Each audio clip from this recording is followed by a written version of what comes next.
activity on Simon Commission. Tell you about the Simon Commission. Simon Commission is also known as Indian Statutory Commission. It consists of 7 members under the chairmanship of Sir John Simon. When the commission came to India, it faced protests and allegations due to the non-presence of any Indian member in the commission. It is also very important to know about this commission as it marked the martyrdom of Indian freedom fighters. To help you understand better, let's do an activity to show you the consequences of the Simon Commission. Coming to India. Yes, it is a Simon Commission. What is it? So, well, it is a group of 6 to 7 Firangis who are coming to India to make changes in our political system. What? There is no Indian in that commission? No.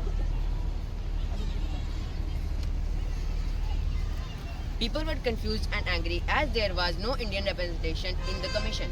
Due to this, the commission faced a lot of agitation from Indian people. We will introduce changes in this country's economical and political system. That would not happen. There is no Indian representative in this. We are here to oppose you. Vande Mataram! Vande Mataram! Bharat Mata ki Jai! Bharat Mata ki Jai! Bharat Mata ki Till our last breath. Simon Commission! Go back! Simon Commission! Go back! Simon Commission! Go back! Vande Mataram! Vande Mataram! I like it. They respond by reading action. Lathi charge on them. Simon Commission! Go back! Simon Commission! Go back! Simon Commission! Go back! Simon Commission! Go back! Simon Commission! Go back! Simon Commission! Go back! Simon Commission! Go back! Simon Commission! Go back! Simon Commission! Go back! Simon Commission! Go back! Go back! Simon Commission! Go back!